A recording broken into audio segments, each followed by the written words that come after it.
Here we go again. Last week, I made a video about a particular pipsqueak, a particular delinquent, a particular ruffian, an individual, a fool, block-headed fool, Ali Dawa? who's coming out and burning the Quran on a weekly basis, thinking that he's harming Islam and the Muslims thereby. Oh, your Norwegian friend. Unfortunately, for him, I have to say, he's come out and done it again. I remember you celebrating the burning of the Quran as a real money spinner for you in that video that you did last week. As you can see, this fool thinks he's getting something done. He's achieving something, that the objective is being met. I'll tell you what objective is being met. What objective is being met is that you're actually helping us raise money to establish Islam and Muslims in Norway. In fact, the video that we done last, 80,000 euros were raised. Oh, bad luck. You claimed confidently you would raise 100,000 euros, so I guess you're going to have to admit you failed. That's thanks to you, Lars Thorns. I wanted to thank you personally.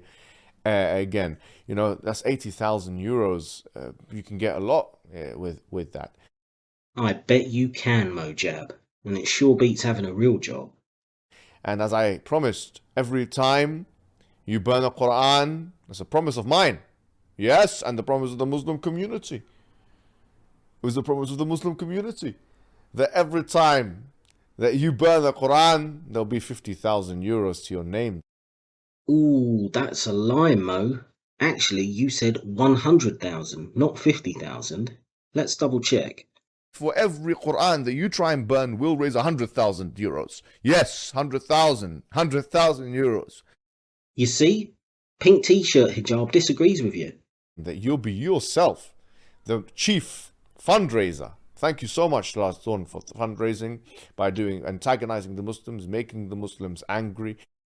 Well, most of those Muslims wouldn't have known he'd even done it if you hadn't made a video to roll them up. So you could argue that you were the one antagonizing Muslims just to raise money. Making the Muslims give charity in the last 10 nights of Ramadan, which is what you're doing, which is what it is now. You're encouraging the Muslims to do this. But not only that, but you've actually come out, you had the audacity, you had the bravery to challenge me to a debate, to challenge Mohammed Hijab to a debate. Again, rewriting history, Mo. In the last video, you did a bit of rage begging for a conversation, and he seems to have answered. No problem, I accept the debate. I'll come down to Norway. Let's debate, is Islam true? Let's debate anything you like. You can bring whatever you want, and we'll have a discussion. Maybe you could discuss a full business partnership. How about a European tour of Quran burning? Keep that cash flowing in.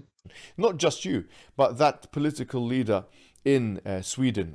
Maybe when I'm done with you, I'll go, you know, it's only a 1 hour flight or something to Sweden, and I'll deal with him as well. I'll give you this, Mo. You are relentless in your pursuit of milking this for personal benefit.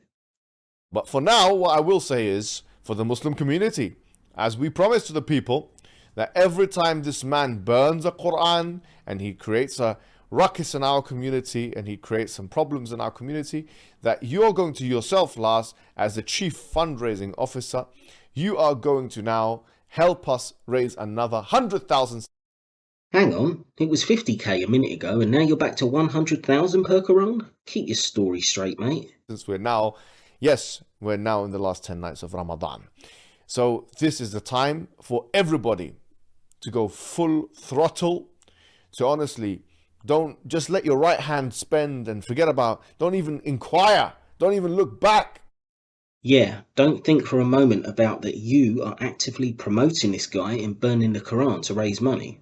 Otherwise, some Muslims might come to the conclusion that you're emotionally exploiting them and cheerleading the torching of their holy book for your agenda. Some Muslims might find that reflects poorly on your character. ما نقص مال من صدقة, as the Prophet Muhammad ﷺ said, that mal or wealth does not depreciate from giving in charity. And on the flip side, one thing which we, or individuals on the Day of Judgment, may be like Lars Thorn himself, who's going to be burning in the hellfire himself.